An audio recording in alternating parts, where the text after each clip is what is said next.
You all here. We are going to be participating in a choral reading of Matthew's version of the Passion. A little bit edited to take out of some words we don't need when we're reading it in this way. But so there are going to be sections that will be on the screen, and when it says all, that means everybody, all of us. Okay, so when it says all, we won't have the entire text up there, because when you're just looking, you don't need to know. You'll just know what part of the scripture we're reading. But when you see words besides the hymns up there, that means you need to be paying attention for the part that says all. So I hope you find this meaningful. I don't know that I want you to enjoy it, but I want you to find it meaningful.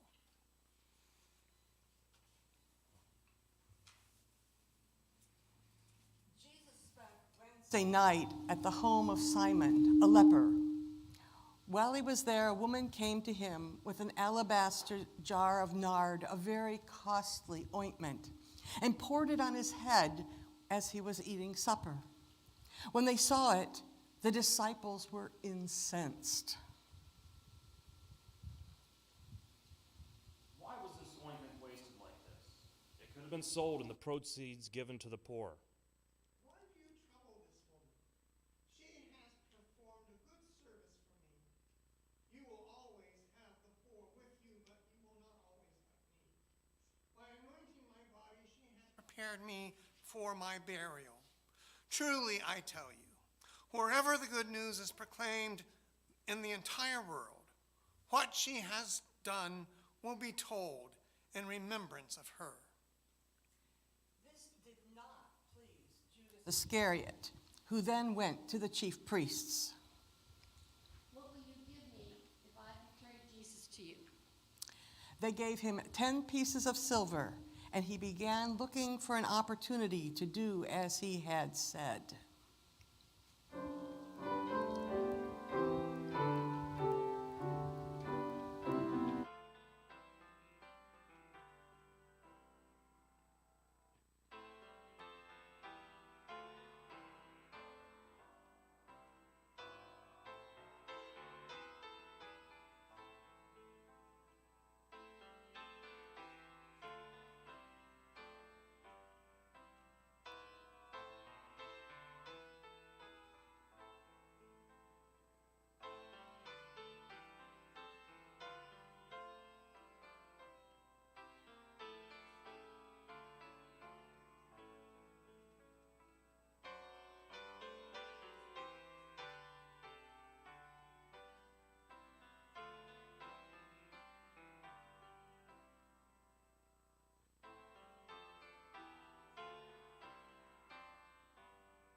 The first day of the Festival of Unleavened Bread was to be Thursday evening. The disciples came to Jesus that morning.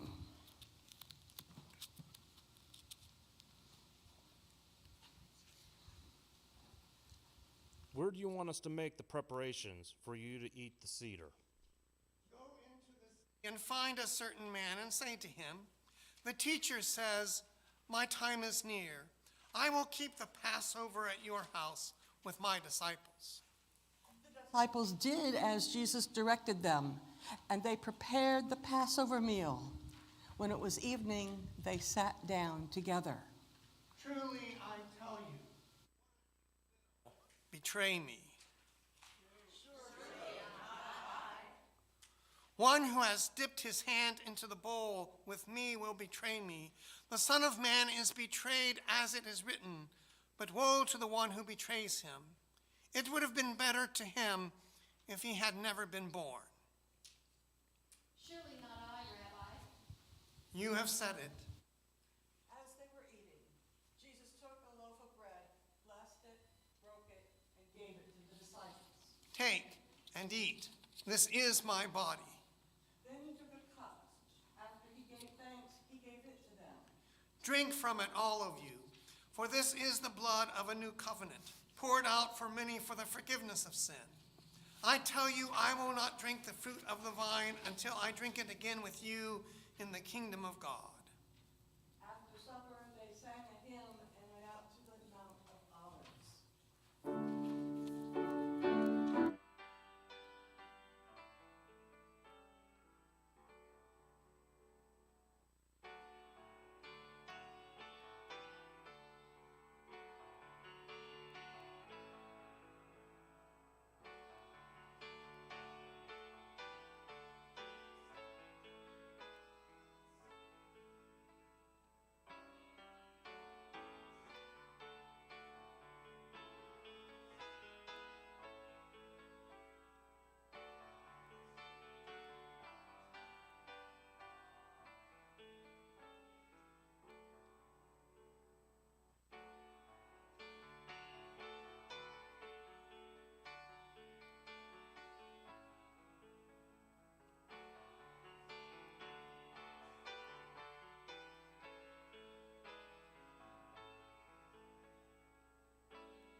You will all desert me tonight, for it is written, I will strike the shepherd and the sheep will be scattered. But after I am raised, I will go ahead of you to Galilee. Even if everyone else deserts you, I will never desert you. Truly, I tell you, you will deny me 3 times this very night before the cock crows. Even if I must die with you, I will not deny you. Then Jesus and the disciples went to the garden they call Gethsemane. Sit here while I go and pray. He took Peter, James, and John with him. He was very upset and emotional. I am deeply disturbed. I almost wish I were dead. Remain here and stay awake with me. He stepped a short distance away, threw himself on the ground, and prayed. Abba, if it is possible, let the cup pass from me, yet what you want, not what I want. He returned to the 3 disciples and found them sleeping. Peter, couldn't you stay awake with me for 1 hour? Stay awake and pray that you might not fall into temptation. I know the spirit is willing, but the body is weak. Then Jesus stepped away again. Abba, if this cannot end except that I drink this cup, your will be done. He returned again to the 3 disciples, but they were sleeping once again. Their eyes were heavy. So without waking them, he stepped away and prayed a 3rd time, saying essentially the same thing. When he was done with his prayers, he returned to the disciples. Are you still sleeping and taking your nap? Get up. The hour is at hand. The Son of Man will be betrayed into the hands of sinners. Let us be going. My betrayer is here. Just then, Judas arrived with a large crowd from the priests and the elders of the city. They were armed with swords and clubs. Judas had told him that he would kiss the one they should arrest. He went straight to Jesus. Greetings, Rabbi. Do what you are here to do. So they attempted to arrest Jesus, but one of the disciples drew a sword and struck a servant of the high priest, cutting off his ear. Put your sword away. All who live by the sword will die by the sword. Don't you think I could appeal to God who would send me 12 legions of angels? But how would I fulfill the scriptures that say it must happen this way? Have you come out with swords and clubs to arrest me as if I were a bandit? Day after day I have been in the temple teaching, but you did not arrest me there.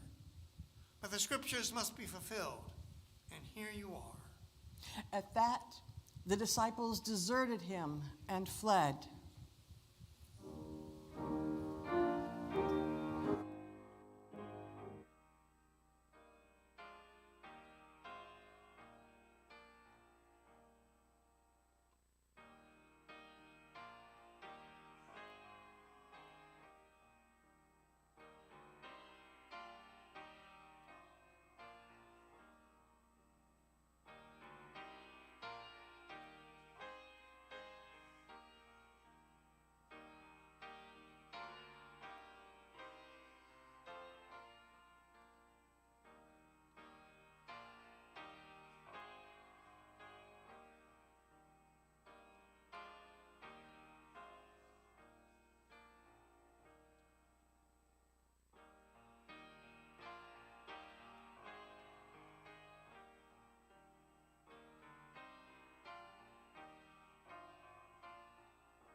Those who had arrested Jesus took him to Caiaphas, the high priest, in whose house the scribes and elders had gathered.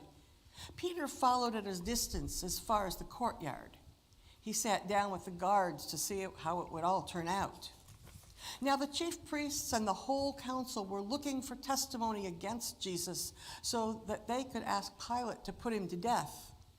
Though many false witnesses came forward, none of them agreed. At last, 2 witnesses came forward with the same story. This fellow said, I am able to destroy the temple of God and build it again in 3 days. Have you no answer? What is it that they testify against you? Jesus was silent. I put you under oath before the living God. Tell us if you are the Messiah, the Son of God. Those are your words. But I tell you, from now on you will see the Son of Man seated at the right hand of power and coming on the clouds of heaven. Caiaphas tore his clothing. He is a blasphemer. Why do we need witnesses?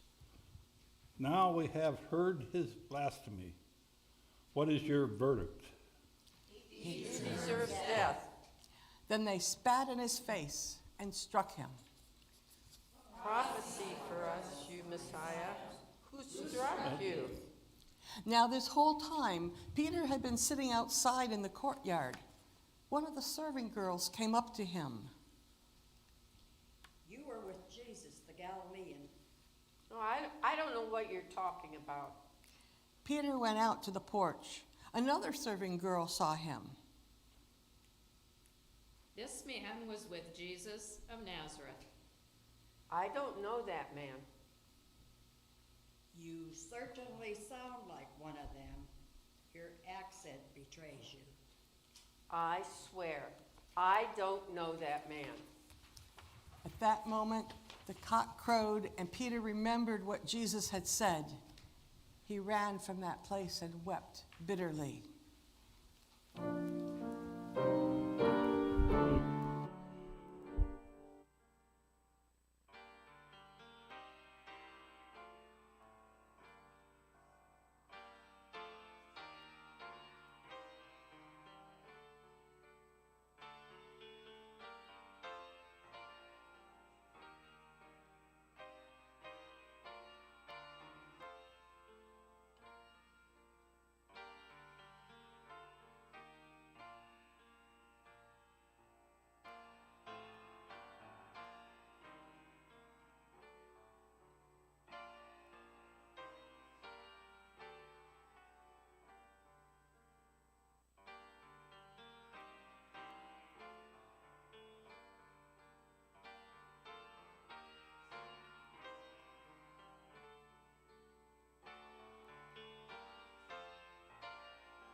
When morning came, all the chief priests and elders conferred together and decided that they had enough evidence to have Jesus put to death.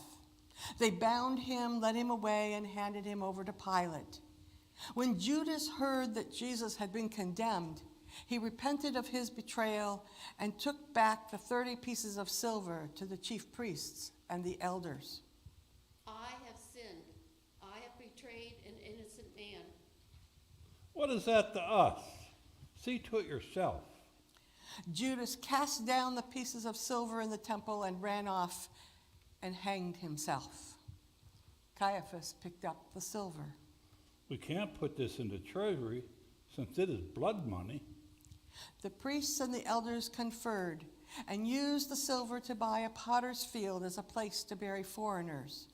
That field is called the Field of Blood to this very day. So the prophecy of Jeremiah was fulfilled. They took 30 pieces of silver, the price they had set on him, and they gave them for the potter's field as the Lord commanded.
Jesus stood before Pilate, the governor. Are you the king of the Jews? Those are your words. The priests and elders made many accusations. Jesus responded to none of them. Don't you hear all these accusations they are bringing against you? Still, Jesus made no response. The governor was amazed. Now, at the beginning of the festival, it was the governor's custom to release one prisoner, whomever the crowd requested. At that time, they had a notorious prisoner named Barabbas. So once the crowd had gathered, Pilate appeared. Who do you want me to release? Barabbas or Jesus, who claims to be the Messiah? Pilate knew Jesus had been handed over to him without much evidence. He had even been told by his wife to have nothing to do with him. Have nothing to do with that innocent man. I have had a dream about him. But the priests and elders convinced the crowds to call for Barabbas. Which of these two shall I release? Barabbas. Then what shall I do with Jesus, who you call the Messiah? Crucify him. Why? What evil has he done? Crucify him. So Pilate took water and washed his hands. I am innocent of this man's blood. You've taken it upon yourselves.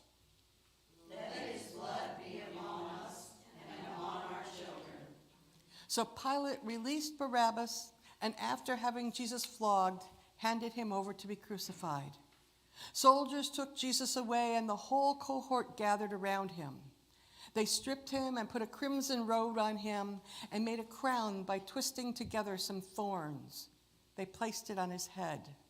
Others found a stiff reed and made him hold it in his right hand. They knelt, mocking him. Hail, the King of the Jews! Then they spat on him and struck him with the reed.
After the mockery was over, they stripped him again and put his own clothes on him.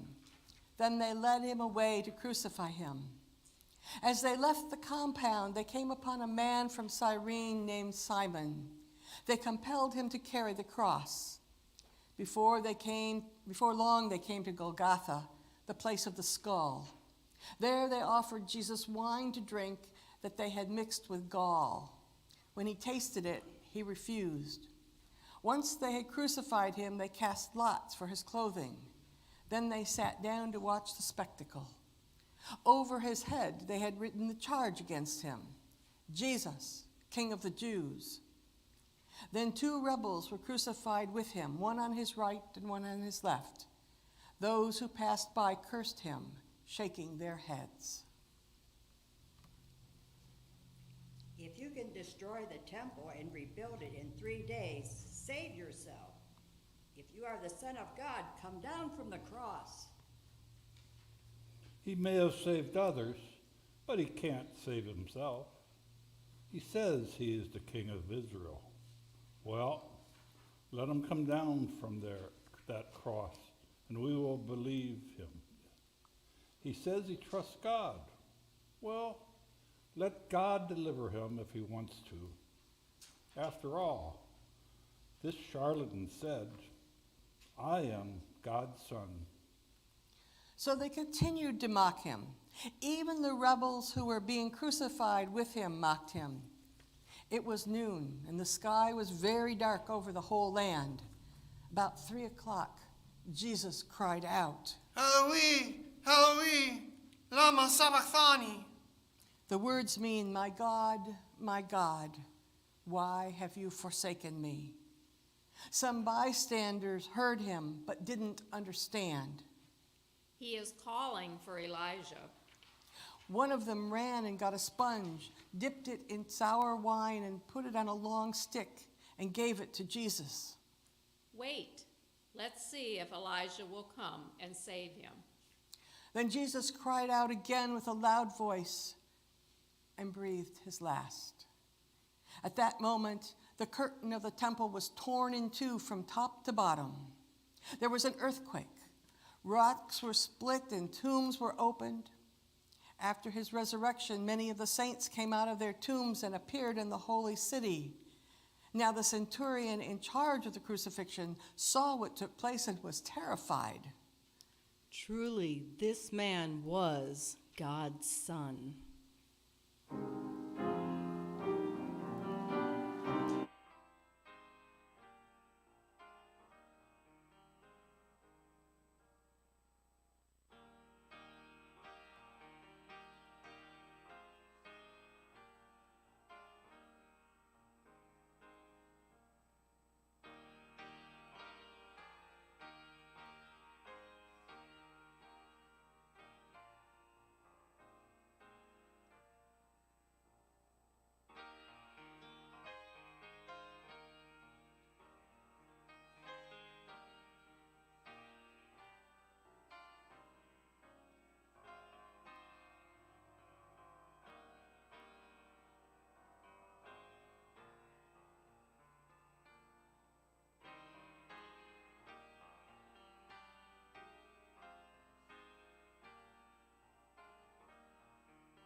Many women were there who had followed him from Galilee, providing for him. Among them were Mary Magdalene, Mary, the mother of James and Joseph, and the mother of the sons of Zebedee. When evening came, a rich man from Arimathea named Joseph came to Pilate and asked for the body of Jesus. He was a disciple. Pilate ordered that the body be given to him. Joseph took the body and had it wrapped in clean linen and laid the body in his own tomb, recently hewn in the rock. He rolled a great stone across the opening of the tomb and went away.